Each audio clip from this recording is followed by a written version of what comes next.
and Amelia.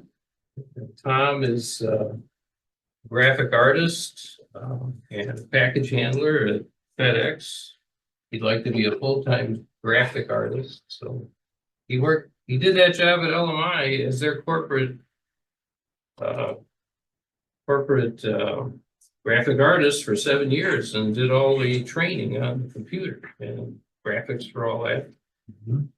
But they eliminated his department, and so he's been looking for a graphics position since then. Okay, well, we're happy you're with us.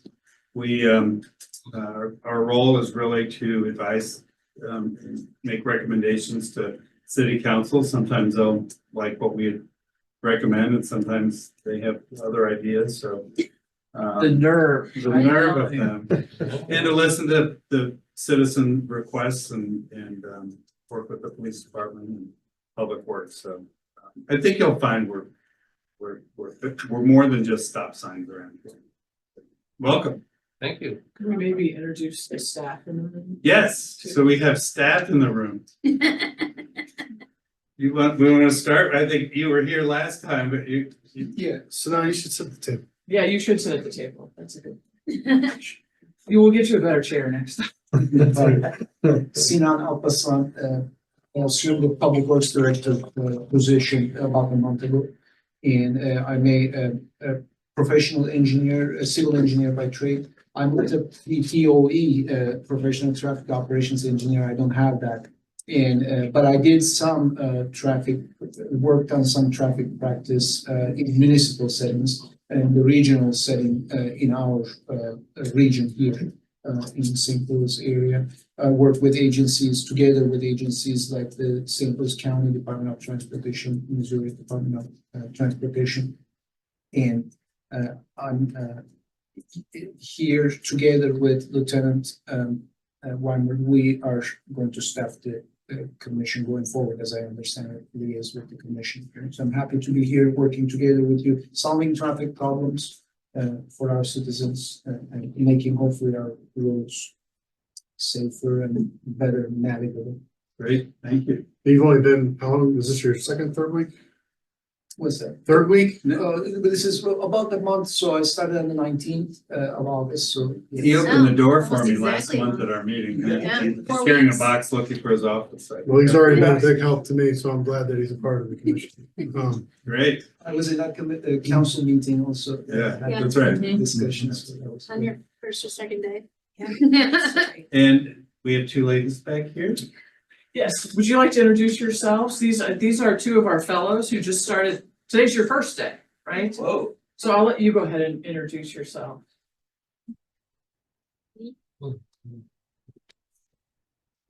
First of all, my name is Chatty. You just can call me by my name Chatty. I'm from Laos. I'm one of the fellowship from the YCV, the Young Southeast Asia Change Market Professional Fellowship Program.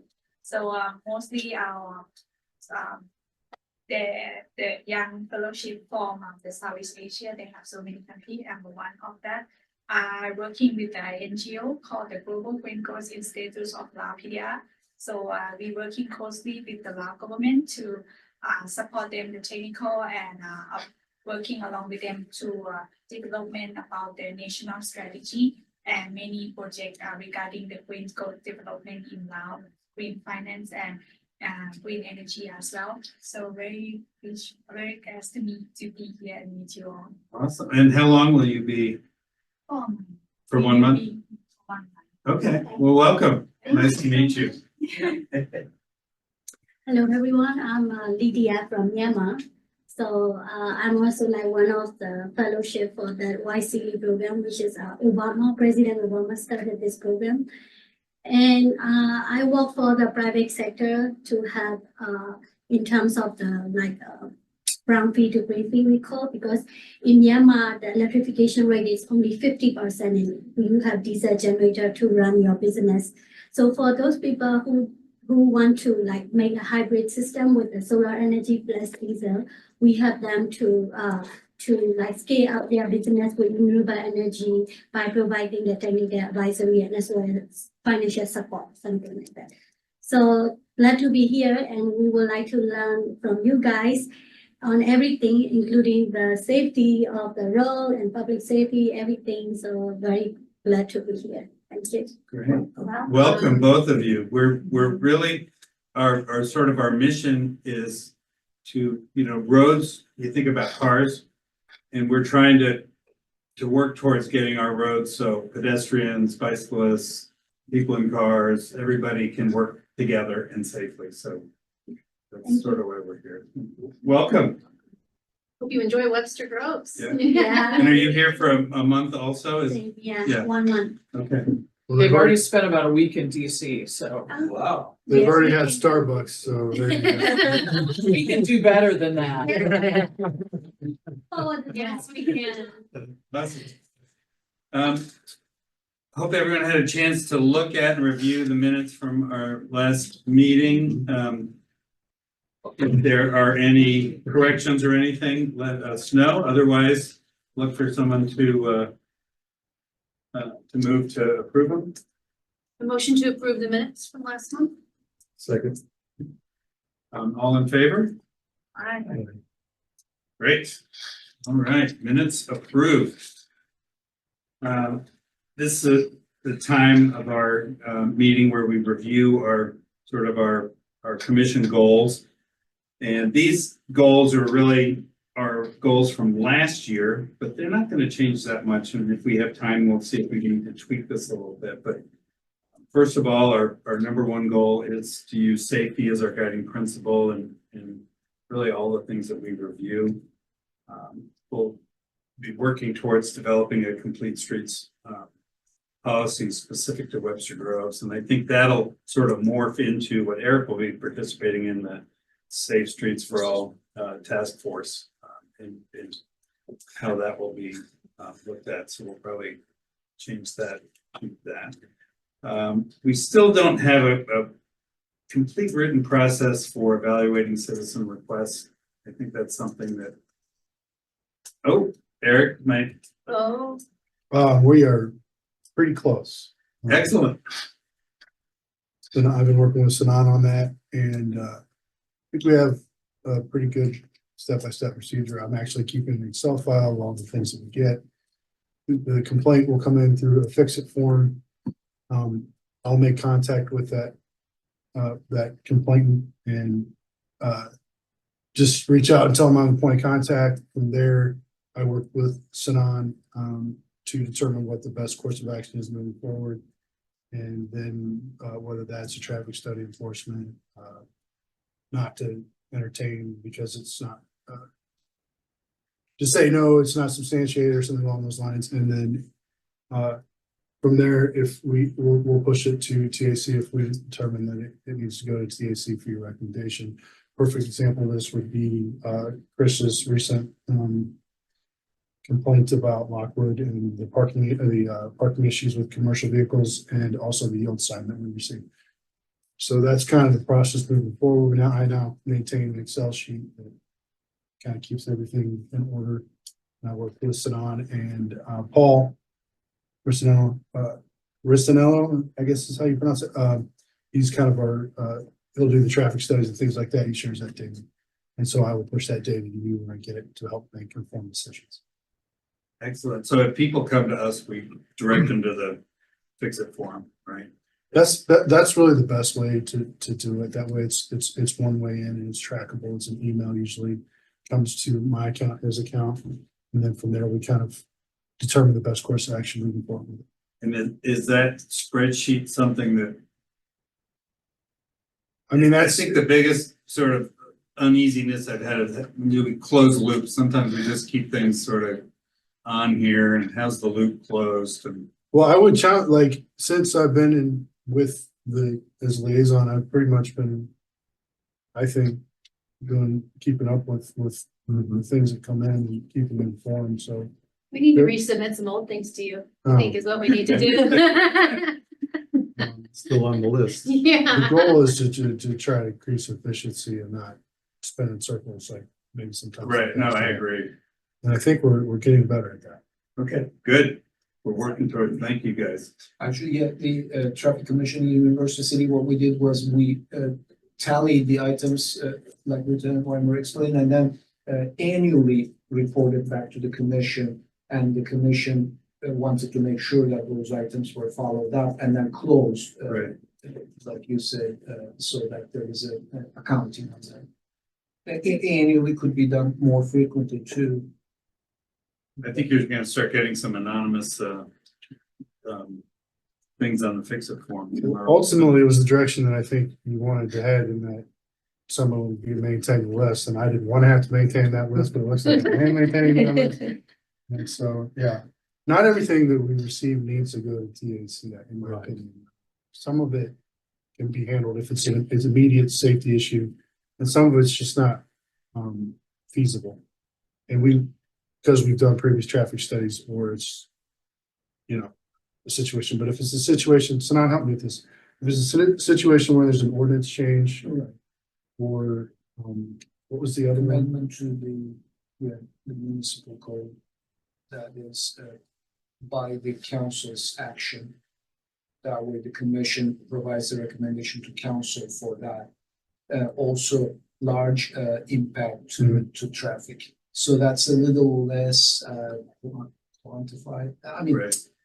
it's a vague statement somewhat.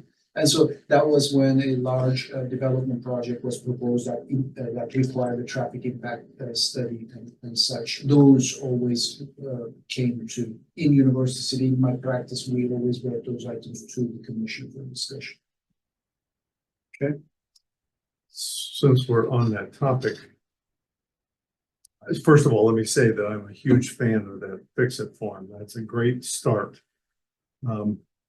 And even better would be if that spreadsheet that you created was available to view online. In other words, make it more transparent.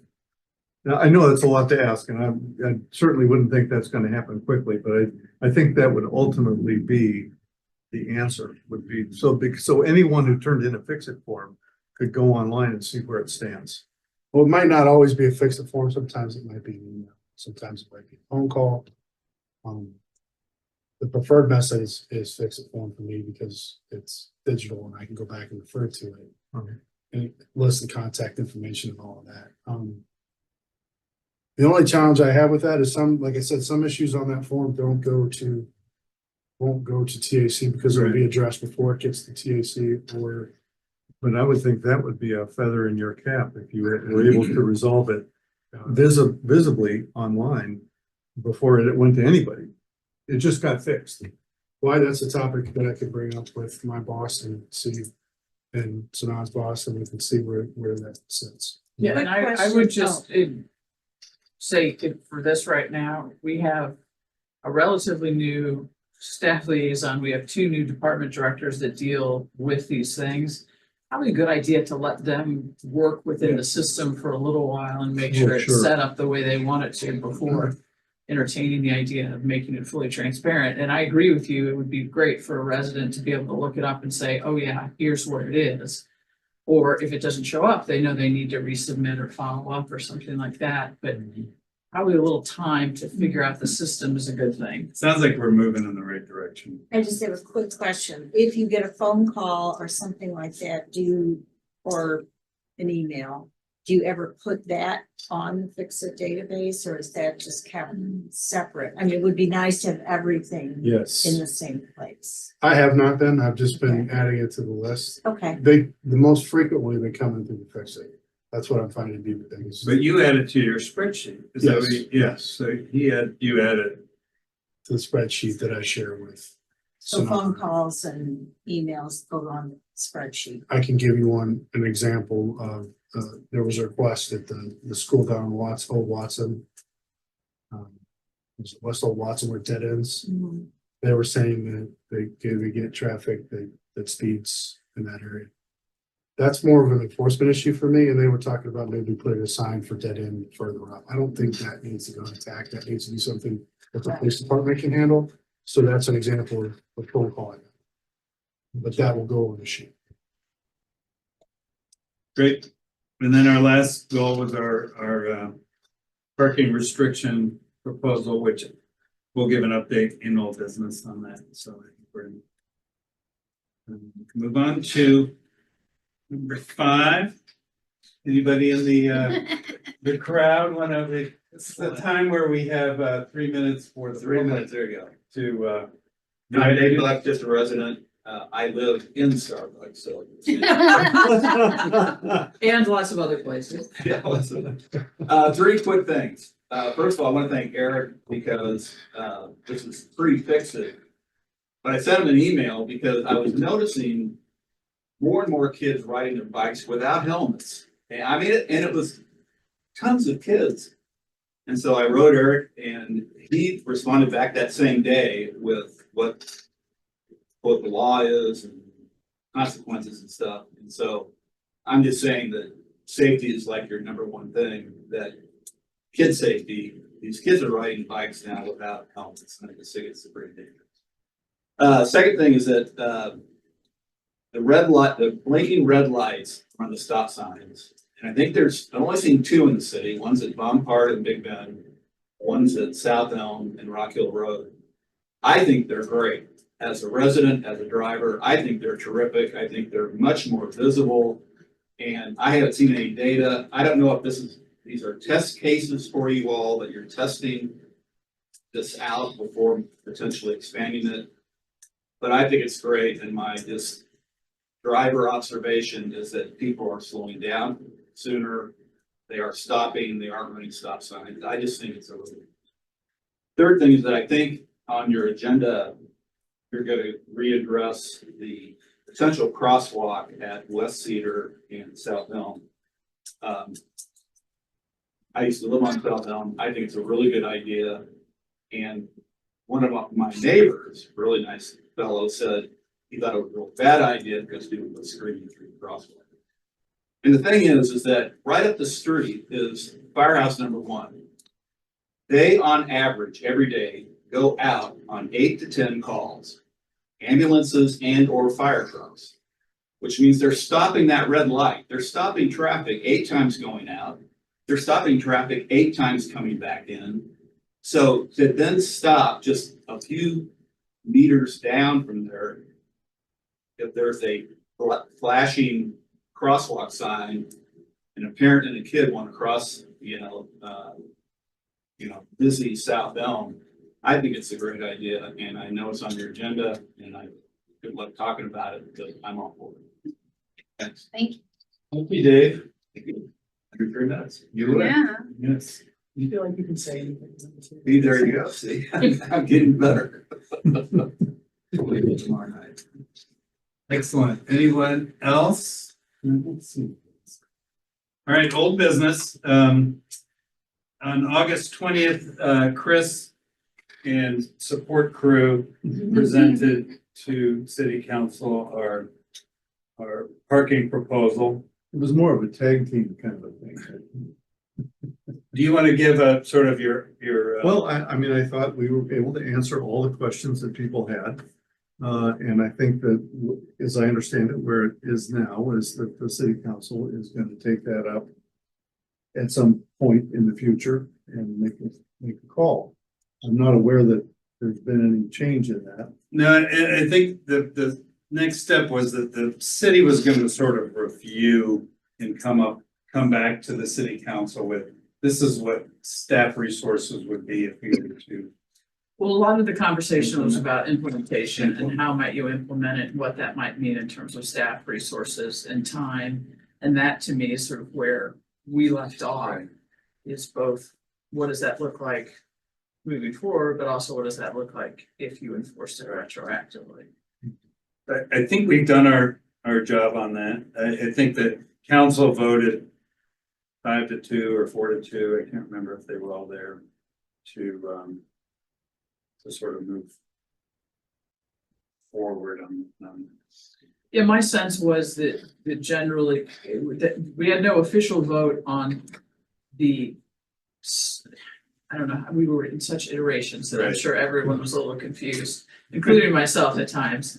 But my understanding of where we left it is that council likes the plan, generally wanted more information on implementation, And then also that retroactive piece, and once staff's had a chance to really work on that, then it'll come back and we'll have a conversation about that.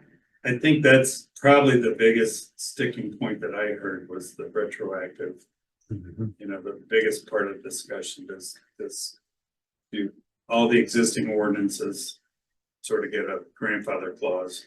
To be honest, that's the part we struggled with the most internal to this committee, so. Yeah, and I know without struggling with it for a year, it's probably. It We're might not make gonna sense to you decide. on the first Yeah, stance, but I think we pretty much felt that. We were pretty, and again, we don't know all the staff resources and time and all the political stuff that is involved, but.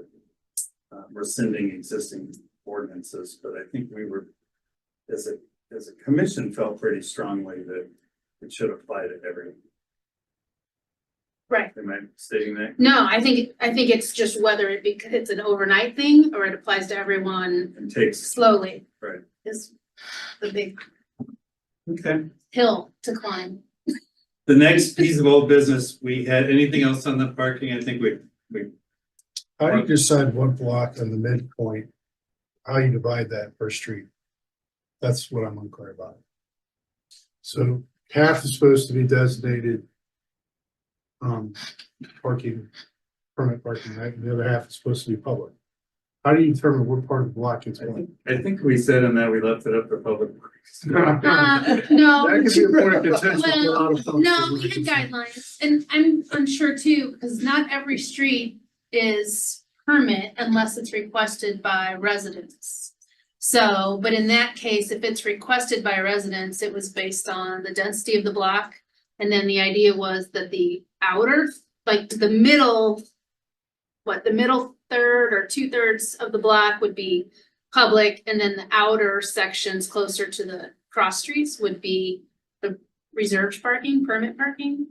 And I think our thought on that was if the permit parking doesn't get used, now you have a little more sight distance at your intersections, where the mid block is where you might have the heavier parking, but it is laid out in our lengthy We did though, proposal. we did add a sentence, I think, that at the end of the day, the police department and public works could change that if it's inappropriate on a particular block. Yes, I'm just saying that we had No, no, come you- up with a We did have, we, actually, yeah, and Yeah, had we had talked with guidance. Steve, that was Steve Rozicki who actually came up with those, but that idea.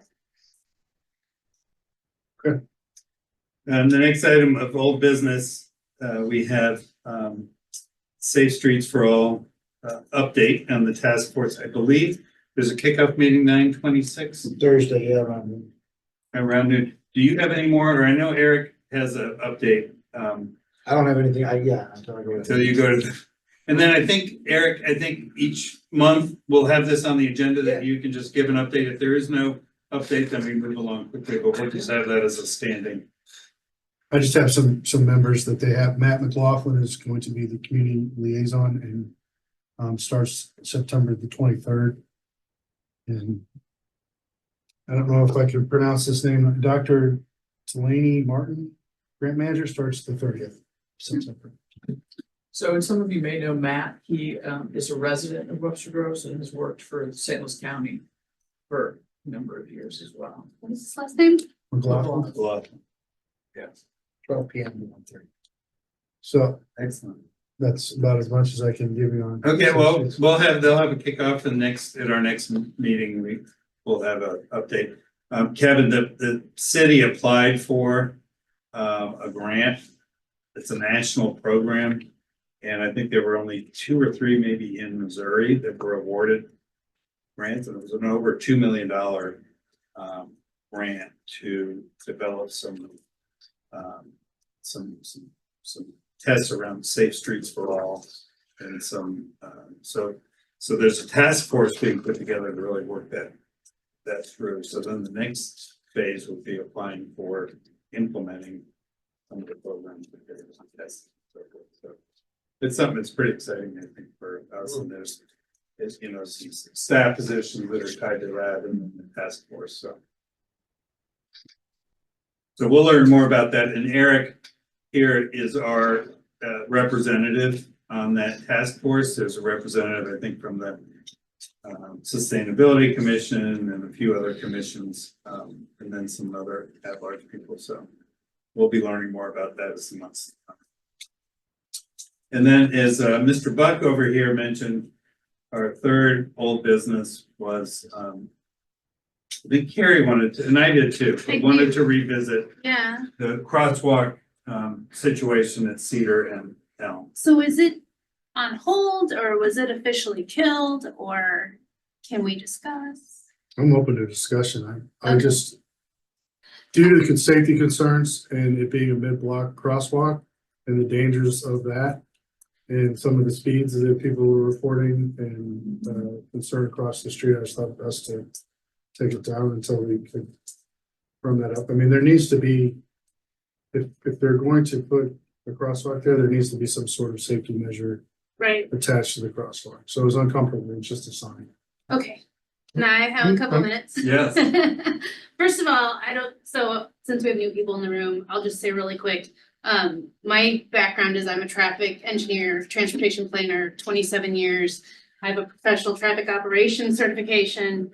I have a road safety professional certification, and this is all what I do. That being said, I've always felt my role on this committee is that we work as a group and that I just help kind of say, if this is something that we're looking to do, this is how we would do it in the consulting role, in the professional world. So one of the things that our group has said all along is that there's a lot of traffic and there's speeds on Elm. And that was part and parcel. I mean, we originally were coming up with things to help slow down traffic. I went back and looked because I wasn't here the night that the gentleman spoke. I will say a couple clarifications. The statistics that he was referring to that the road was less safe were actually a little misleading because he's referring to a multi-lane roadway. And this is not a multi-lane roadway, which it sounds like it is, because it's 2 lanes, but a multi-lane is more than 1 lane in each direction. Was that, did he cite where that came from? Was that a? He was saying it was an FHWA Okay. and I didn't go looking for it because I'm sure it is statistically on a 4-lane road. If you think about it, as a pedestrian, you're crossing, looking for someone coming to one, and then you get to the end of that lane and you have to be aware of somebody coming up the next, and then 2 more coming from the other direction. So statistically, those are more unsafe. However, we're not dealing with that. We are still dealing with the fact that we do have high volumes and a percentage of drivers who regularly exceed the speed limit. That being said, if we don't do anything for pedestrians, we're basically saying, we're gonna penalize you because we won't do anything about drivers. So I think that is a kind of where our group was sitting. So I want to throw out some of the things that we had suggested early on for Elm that might be in tandem with this crosswalk.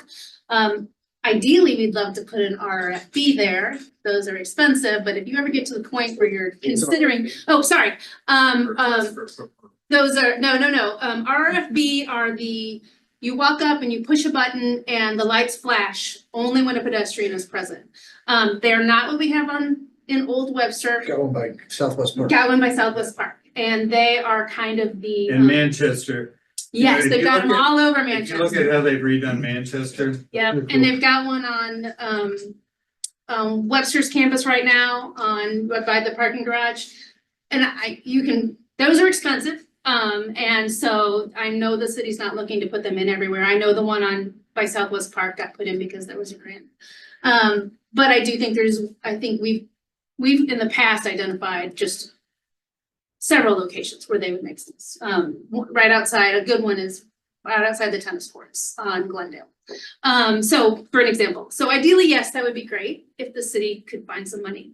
But one of the other ideas we had and presented, one of the ones that went nowhere, which is why I was like, we should resubmit some ideas. Right now, Elm is 2 15-foot wide lanes.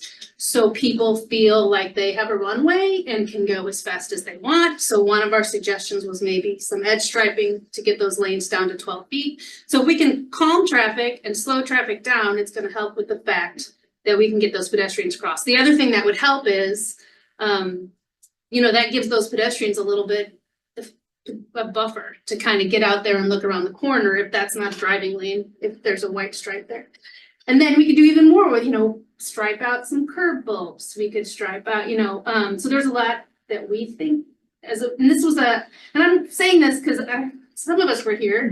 We put a memo together and passed it up, but I think at the time it kind of got held because we had submitted a couple memos and we overwhelmed people. But I think that's one thing we could do is try to calm traffic at the same time. But I think we identified and people who've come in and talked to us have identified that there are kids crossing there are families crossing there. So in doing nothing, we're actually making it just as unsafe. So another idea real quick would be to raise awareness of pedestrians in the crosswalk, simple things. The orange flags, I don't know if you've ever seen it, but they'll post a little flag holder on the signpost. And as you walk up, you can grab an orange flag and you can cross the street with it, drop it on the other side. There's a couple cities that have taken that one step further and have instead they have they use bricks, foam bricks that look like real bricks. And I think it's more of a joke, but there's more than one city that's done that. I don't know if you've seen it, but yeah, it's, if you walk across the street carrying a brick, you get somebody's attention. But they're foam. So there's things like that we could do, and we would love to, I think as a group, try to help identify ways, but that's more the city's decision. And didn't someone say the school used to have a crossing guard there? They They did, and they had a rotating Sign. stop sign Mhm. that they would use. I look at Elm, I wish we would look at it sort of holistically. Because we're sort of looking at these pieces and it's not all jiving together, because I know from Big Bend to Watson is gonna happen. That's gonna be a project. Glendale to Watson. Oh, Glendale to Watson. What's So gonna then, happen? so right now, there's no sidewalks, there's 4 lanes. No, There's some 2 sidewalks. lanes, there's no sidewalks from like fire department down to Yeah. Watson almost. Like a little past the fire department. So it'll be redone entirely with 2 lanes of traffic, joint pedestrian and bicycle. With parking between pedestrians and the traffic. Yeah. And that's all being done with striping, right? Or is there curbing going in? It's more than just striping, Okay. because it's costing a lot of money. Probably all of it is. If that's just striping, it's But like, they there's must no- be striping in gold. Yeah. I don't think I've seen it. I think, Clark, when you said looking at it holistically, I think we moved on it because nothing was. Right, happening. exactly, So, exactly, that's just a I mean, I dream. agree, Right. but I. Because then we think have if to could do stretch- Something, yes. Down the hill, the speedway. So I want to go back. You're saying that, or we started off saying that after that gentleman spoke, he threw out that he thought a crosswalk there would actually put people in more danger than nothing. Did nothing. And you're saying maybe that's not the case. I would not think that is the case. I think he's entirely correct that there's drivers who regularly exceed the speed limit, and we did a speed study, and there is a high volume of traffic. But there are already people crossing. I So wonder if, raising awareness Yeah. of those people that are The already design, crossing the makes it design of safer. it makes a huge And difference. I will also say that it has also been proven, I can't say that it's been proven statistically, but it's been proven that more striping is safe. Like the more stripe you put on the road, the more paint you put on the road, the safer you make the road because you increase driver awareness of the other things they should be paying attention you to. don't know the ADT, do you? I do, yeah, because we had a study done and it's about 12 to 13,000. Wow. Yeah, in that section too, in that section, yeah, Well, yeah, because it's like a thoroughfare. right. I wonder if part of the issue too is Elm frequently during rush hour gets backed up. That probably, I would assume, is the more dangerous period, because if you've got one, I feel like right there, it's most often backed up going towards Big Bend. But that creates, I feel like what that just adds to the stress of across you know, when one side is backed up. Mhm. And then so you're worrying about that, you gotta deal with drivers who are back, and then all of a sudden you've got the The people the who are rapid backed up. moving, yeah. Mhm. I don't know if there's any way to specifically address that situation, but I think you have to take it into consideration. I mean, we could, like, again, you put in a crosswalk and you could put in yield to pedestrian signage on the side, things like that.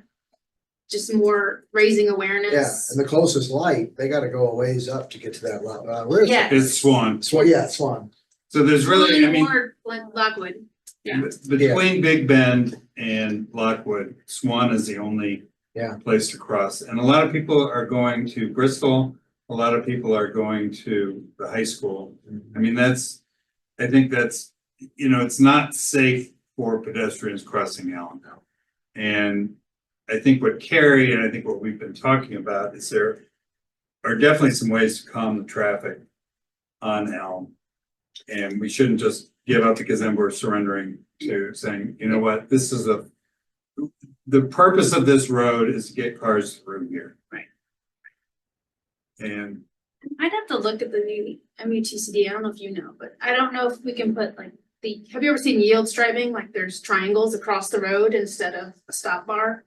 I think you used to be able to put those in front of a crosswalk. So you could put the crosswalk and put the yield stripe on each side, and then you're really kind of saying, hey, look at this. This could be pedestrians here. So did you city have any kind of like different types of crosswalks? Like if there was one that they were really concerned about safety, like different designs, and maybe it's more expensive, like good, better, best. We had the Hawk. The ones that they have the flashing red lights to stop overhead. overhead. Yeah. Yeah, that was in a school area, actually. We used that. And MoDOT uses it on some higher speed roads. Generally requires a refuge island probably in the middle. Mhm. And so there's a place where the pedestrians can stop and look the other direction. Or they may be staged there for some time safely. Elm is narrow, so the refuge island probably is not possible to establish there.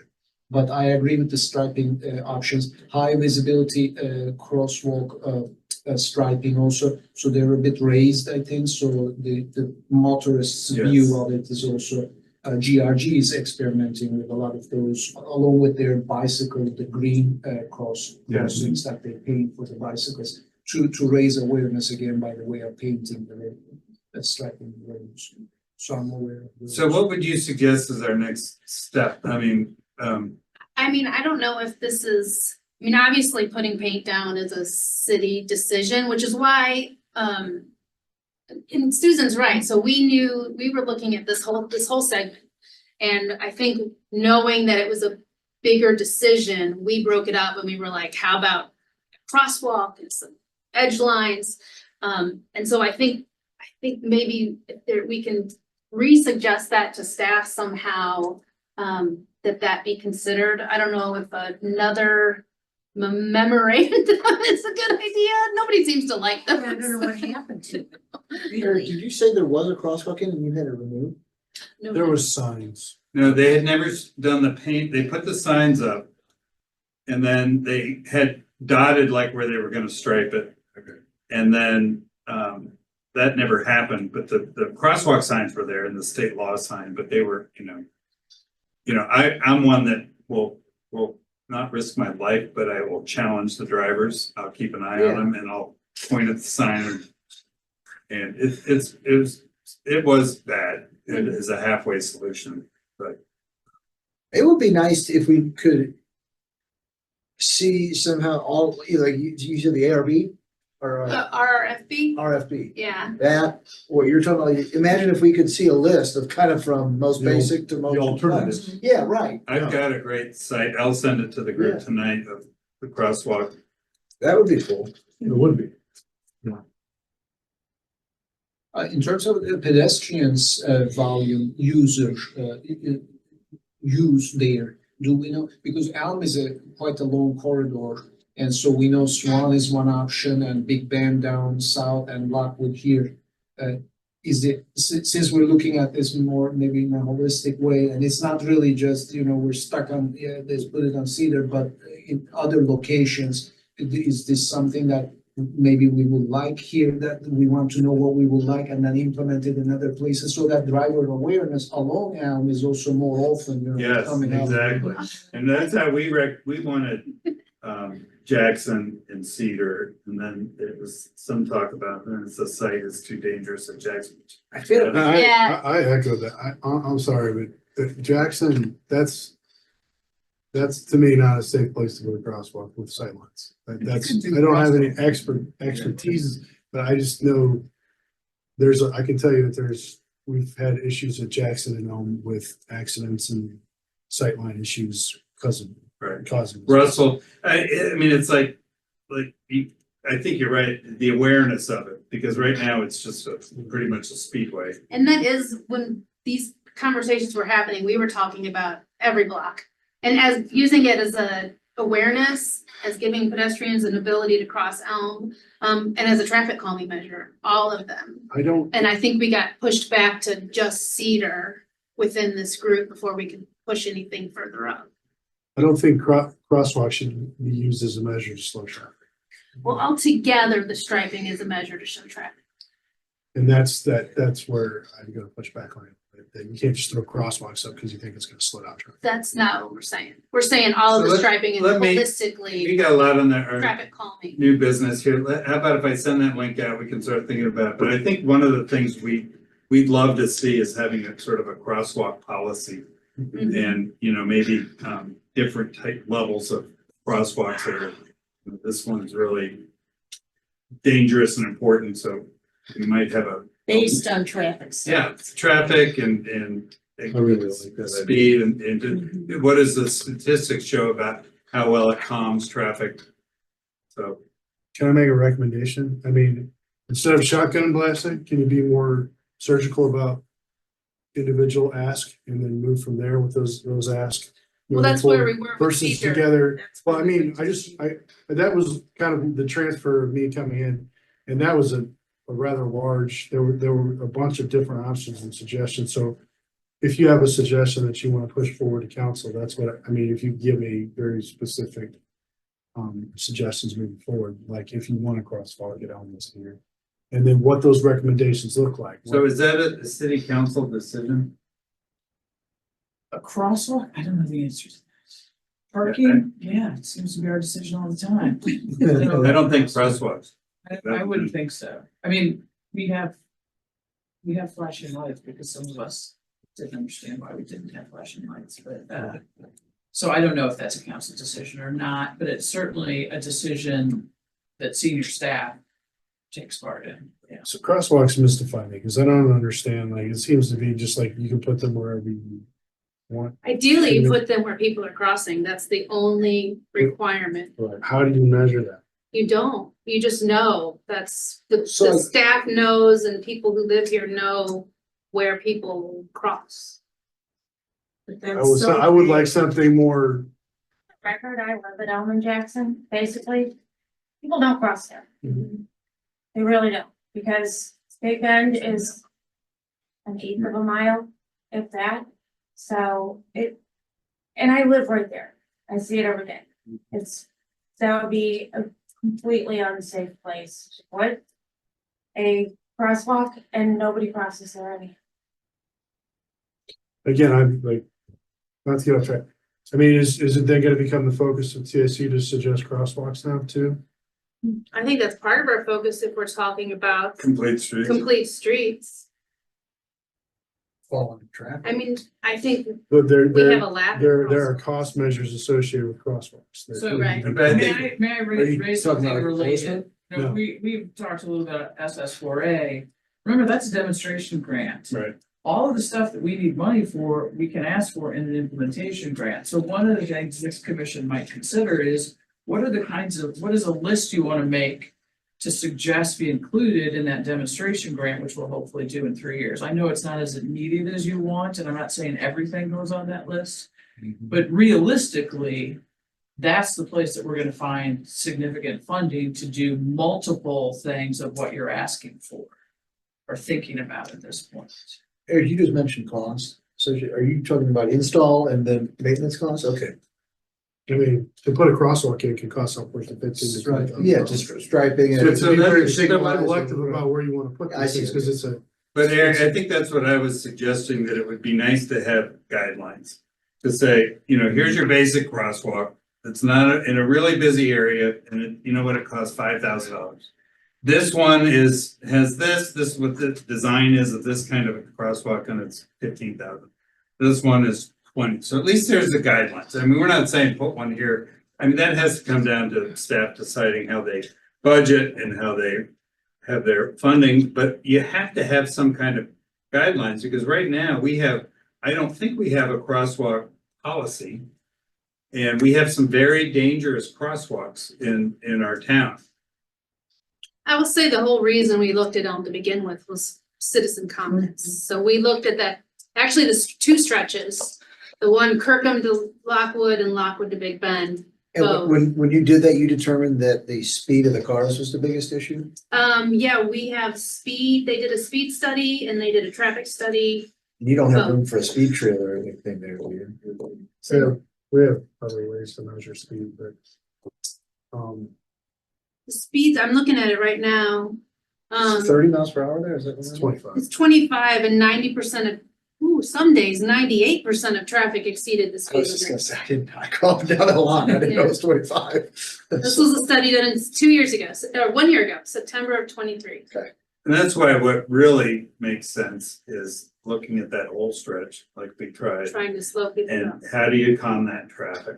Which is why the first recommendation we made was edge striping, was trying to narrow those lanes. And then I think the second was the crosswalk. Somehow, The only other comment I'll make on it and is I am also concerned about if you do make grand changes to Elm, like thinning lanes and things, is that going to disperse traffic onto the side streets or, and are you then going to be causing issues on those streets? You know, that's what the previous chief said, and with regard to our other request from Lockwood down to Kirkham, and it's just, no.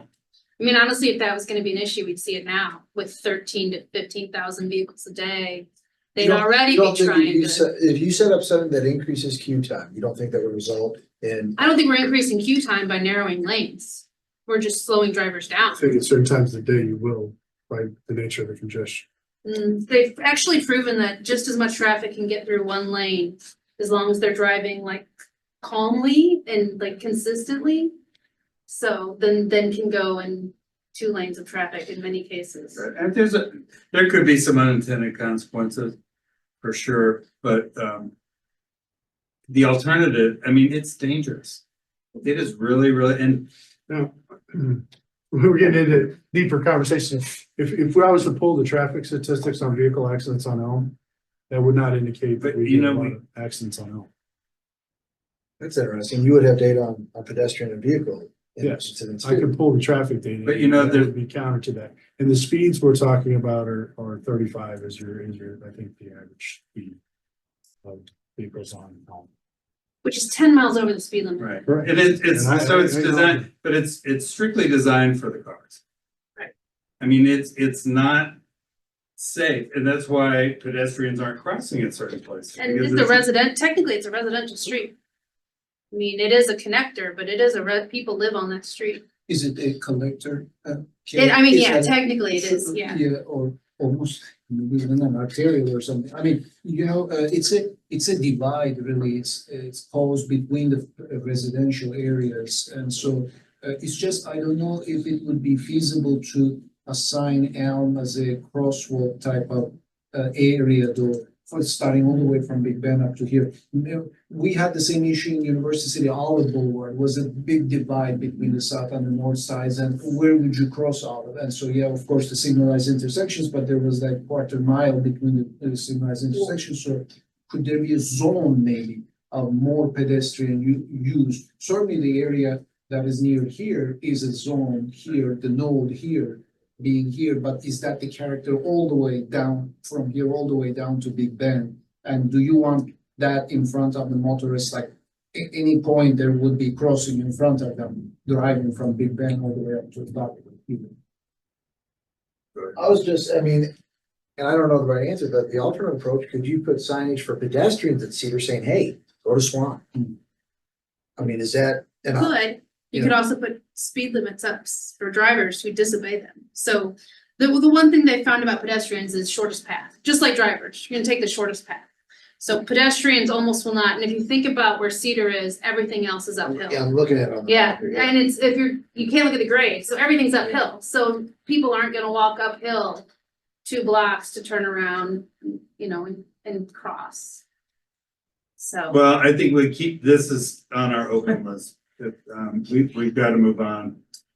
Because we have a couple of new items on here tonight, but I think we can work with maybe developing some kind of, you know, guidelines at least for, not to say you're always gonna get them, but I think we need to have the guidelines of what. Well, if we knew what all the options for crosswalks, Right. too, right? Exactly. So I will send that out Yeah, tonight yeah. or tomorrow That'd be really morning. cool. New business, we did have a request at Colebrook and Innisfail. Correct. For a yield sign. And then I provided you guys with an email with some data on that. There was a traffic study done with some of the speeds and things. It was not at that exact intersection, but it's a few, not too far away from the intersection that I think it's applicable to this. And so I think this is a feasible request just because of, if you look at the intersection, it's kind of wide and it kind of comes into one and then it turns into Colebrook and then it turns into. And there aren't any, No. there's no nothing. stop sign or anything there, right? And I don't think that correct me if I'm wrong, but a yield sign doesn't need to be a ordinance I don't think it does. change, so this just be something. I hope it doesn't. We can just say yay or no, and I can have it.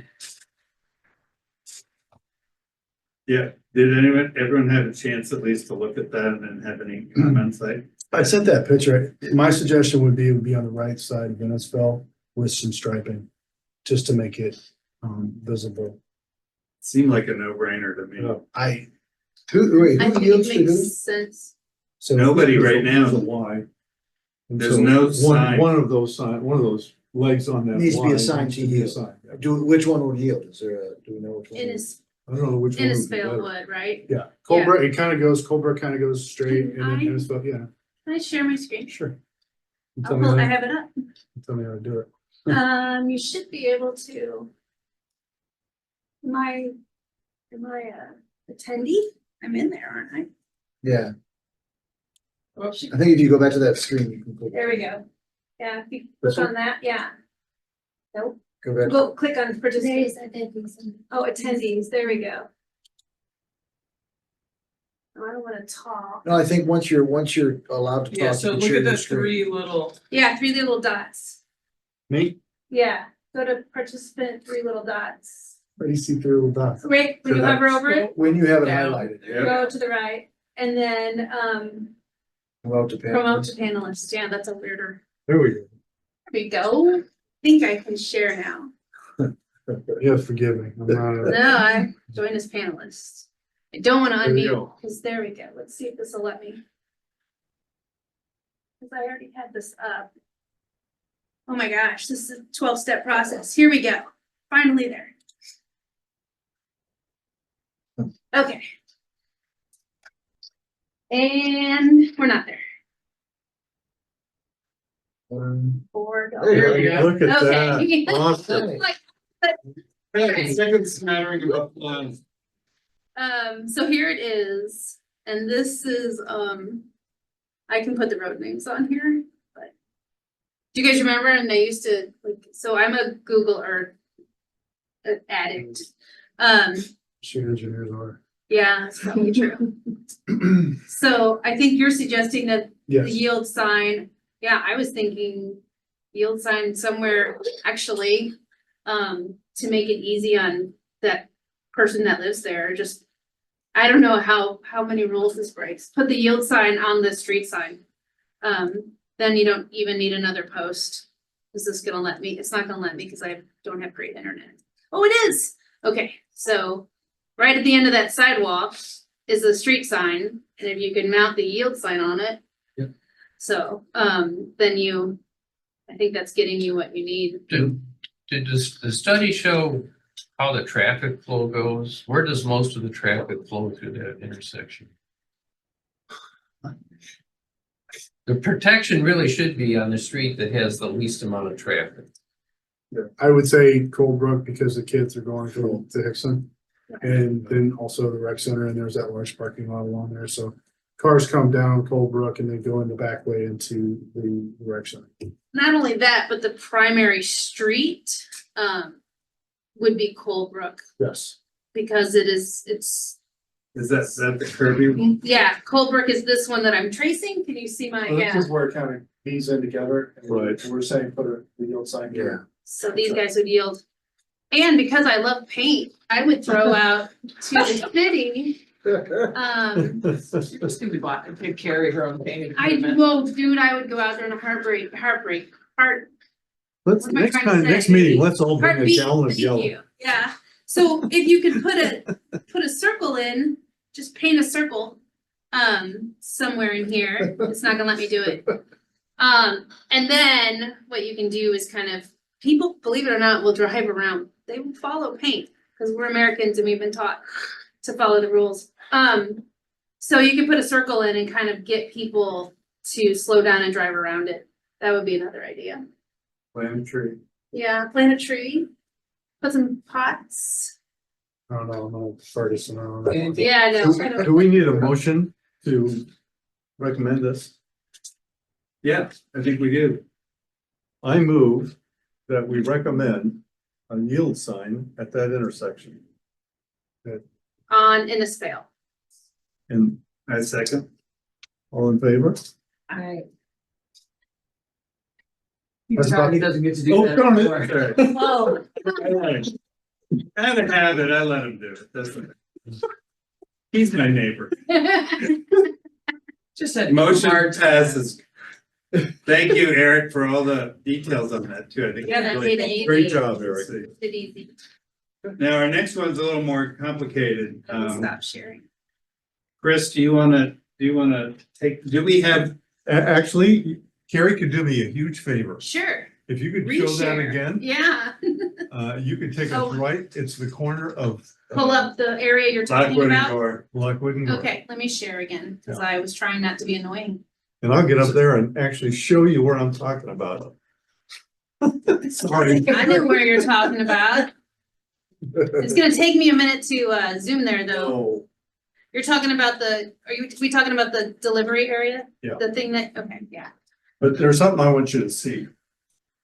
See, that is, so we are right here, right? It's at Lockwood and. Lockwood and Gore. Yeah, I think that's where I am. Excellent. Can you scoot that picture up just a I bit? sure can. Okay, perfect, right there.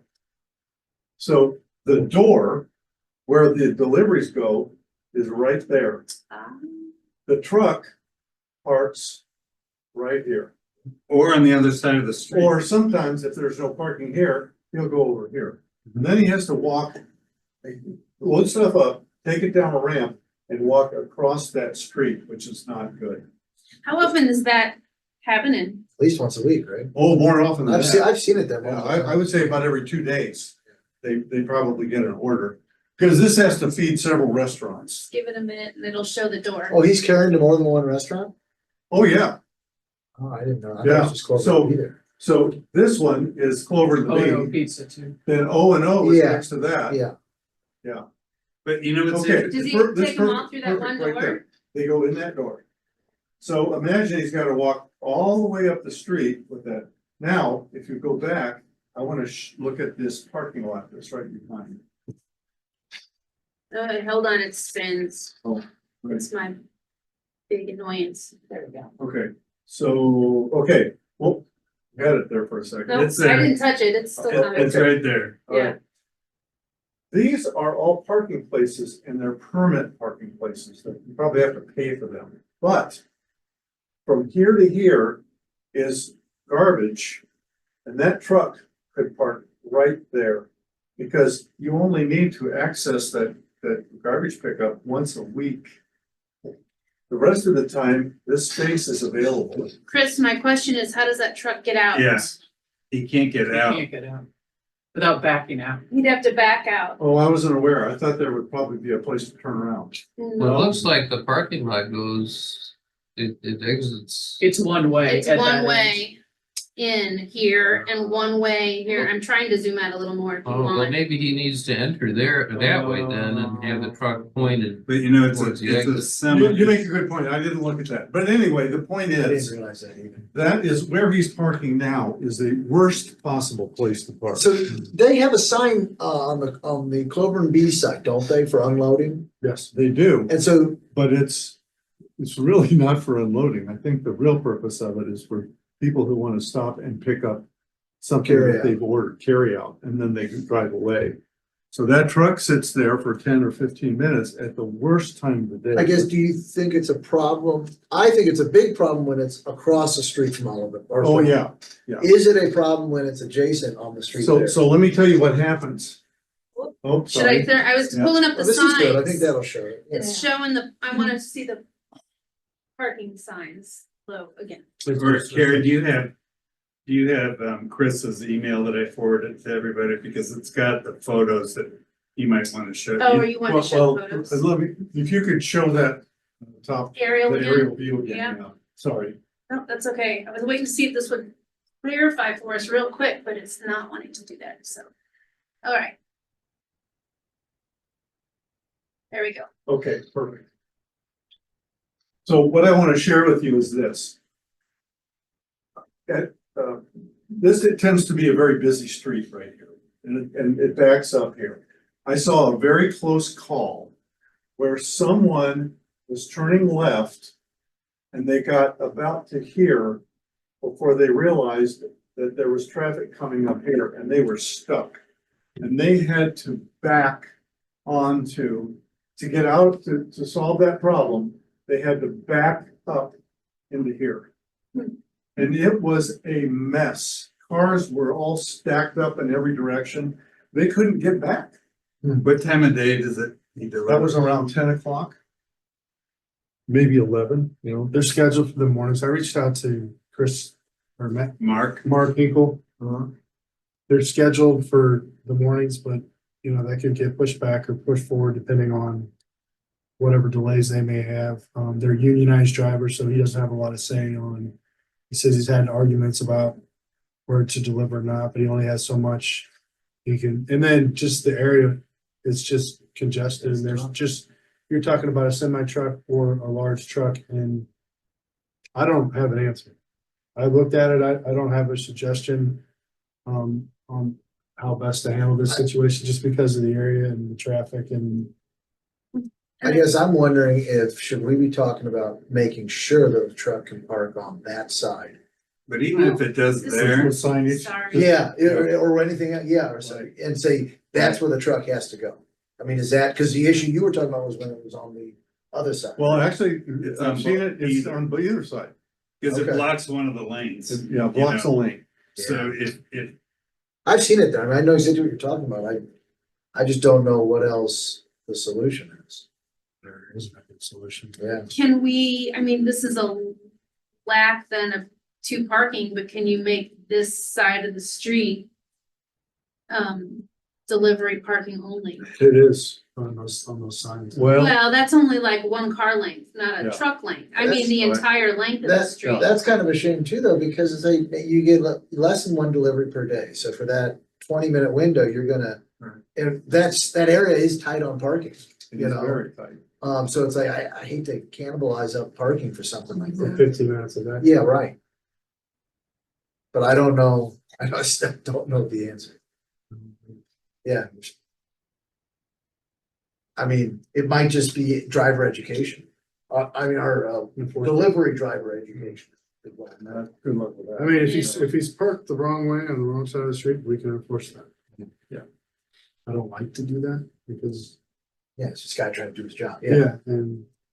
So what if it was? If this space back here was designated delivery only. You know, it's So that's- You interesting. can't park behind that red car right now. Well, that's where they park. That's the That 15 is minute where they zone, park. But he's, but it's only about a car length long. Yeah. So It's not that a sign stop right, light. that sign right This is there. where the truck sits, right Okay. here. And the So truck it's- is, the truck is so close to the corner, there's no maneuvering room Yeah. for traffic around that corner. Can we, here, you know, what's interesting is they had taken those, go back, oh, back to where I was? yeah, there. Okay, See those, where those two white trucks are behind it? right here? Yeah. They had put outdoor dining there for a while. And I was sort of happy at the time because they reclaimed 4 parking spaces and turned it into people use as opposed to car use, but now it's back to cars. Is that might not be his parking. It's not, it's not his parking. Is that why he, the During COVID, there was some relaxation of outdoor Okay. dining things, and So who does that belong to? The city? I believe that we leased that lot from the bank, is that right, do you know? Chris, so you were suggesting those last 2 parking spaces be the delivery spot? Right back there. These two? And then the other one could be, Yeah. the delivery zone could be for, I think technically there's only 3 spaces here. looks like it. Oh, I'm still encircled. Hold on. The only problem I see with that is cars park there all the time, contrary to the signs, and if they're parked there, then what's he supposed to do? Right. What are they supposed to do? I mean, there's not, they're gonna have to park somewhere near the restaurant to make the delivery. So 75 feet. So yeah, there's about 3 spaces here. You figure 20 a foot in a space. Huh, 25 is what they usually big thumb. It's one of those big bucks. Well, you've seen it, that truck there. So really you're losing, because I think the first space is already 15-minute delivery, so it'd be losing 2 spaces. Right. But yeah, it'd be losing them all day long for. But what if you said before you? Do they have a time delivery? Could it be delivery only like until noon or something? No. I don't know that, I mean, if they were a big enough customer, they could drive that, but I don't know that they are.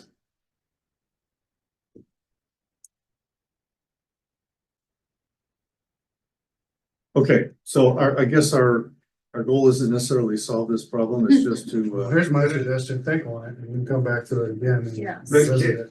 If they pulled in where Chris said originally, Mm-hmm. and I mean, I know they can't go back out to Lockwood, but can't they go straight? No, I mean, that's very congested in there, I I don't. think this is one way too. It is. Look at the angled parking. Yeah, it is one way. It's one way. And it's one way in from here, so this is the exit only. So what you have is them blocking people in. Right. yeah. And just to, keep this in mind as well, I'm pretty sure, at least I would likely say we'd also want an opinion from the old Webster Business District, because they also have thoughts on this, and it might be worth suggesting to them that you're talking about it, if any of them have any ideas. Sure. It was never a problem when it was a bookstore. So Chris, how do we? Do we contact the old Webster Business District and say, you find this an issue? Well, I think you could do it one of 2 ways. You can come up with a recommendation, which then would go to them as well for their impression or their view on it. I don't think we have a recommendation. I would Well, be- right, and so that to me, then it's about the timing. Or one of you could go to one of their meetings or call chair to chair, you could call and say, we're talking about this. Do you have any thoughts? I would be happy to go and meet with them and talk about alternatives and. I'll pass my chair off to you. So I would just, Chris, call the chair and just tell Okay. them what's going on and just see if And that's report something back. that they would like to have Do you know on who the the chair is off the top of your agenda. head? Excuse me? You know who the chair? I will send you Okay. contact information Okay. and a name. Perfect, thank you. All right, Thanks for taking time to talk about this. I know it's kind of a local issue, but I'm gonna breeze through the next two and then we'll get to the mayor since we're running a little bit late, but I don't think we really need to talk about our goals for this year. I sent out the work plan. Kevin, I don't know if I sent this out before you were on or not, but. did you get- I think I got a copy there. So we have our work plan. The only thing I would ask is that we asked for $2,500 from the city council, which they gave to us to put on some educational programs. So if anybody is, that's something that they're really interested in leading, let me know if, wait till we get. I was looking for that earlier, couldn't find it. Let me know if that's something that interests you. The Green Commission, I went to all their programs at the library last year. I mean, they were great programs. So if there's, I was imagining we could put on a program for the city council, one for the staff, and maybe one or two for community members. We'd have people come in and talk about complete streets or whatever the ideas are. So if that's something that interests you, let me know. We'll keep this on our agenda, but we've got the money to spend to put on some education programs, I think. Some of us are going on Thursday to Webster University. Chris, you're going, right? tell me more. GRG. Yeah, Oh, GRG, yeah, I think that's on my calendar. you are, and somebody else said that they were gonna go. I think it was Robert. Yeah, but. Okay, with that, I will turn it over. Anybody have any other new business? Yes. Just a quick thing I wanted to point out, especially since you're here, with the St. Louis County project that they're doing on Big Bend. Something I have been trying to ask them as a resident to do is do continental striping at Elm and Big Bend. Right now, I don't have it up anymore, but if you think about the crosswalks there, they're just the two lines. But that is a kind of an unsafe ish intersection, and we have hundreds of students who go through there daily, Hickson and high school. And the Continental are like the block style, which you see almost everywhere else, and they're more visible. Dashes are like the Beatles style. Right? Yes, that's the Continental. So what standard is like two lines. They kind of blow me off, but if that's something that the city would see to ask for, but I did attend their open house and I did make that plea. They're showing those higher visibility ones. With the bump outs? Yeah, and other sections, but they're still showing the standard crosswalks at Big Bend and Elm. So I don't know why, and we don't have time, but if that's something, maybe even we as a TAC could just. They have a light at Big Bend and Elm too, though. Is that maybe what they're thinking?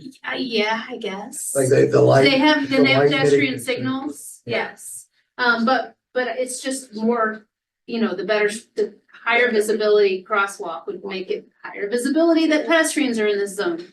And that intersection is, if you think about driving through it, it's warped, it's at an angle, it's, so the more we can highlight where the pedestrians will be to drivers, the safer it would be. So anyway, I don't know if we have time, but I would like maybe us as a TAC to just make to discuss it. And if we agree, make like a recommendation to the city, but since you're here, I'll also put that bug in your ear. I'm sure they're talking to us. Okay. About the project, because they need to resolve some issues with the grade of the sidewalks out of the businesses and tie it into their sidewalk network. And Ray Garlick, with the county, and he has a project manager on it. His name is Right. Brian. Okay, yeah, I don't know why they're not putting them everywhere, but I think it would make a lot of sense. It is interesting, given the genesis of that project was thinking about kids coming to and from Nixon. Great. Yeah. So, I asked and I was told that's 2 more gallons of paint per crosswalk. So,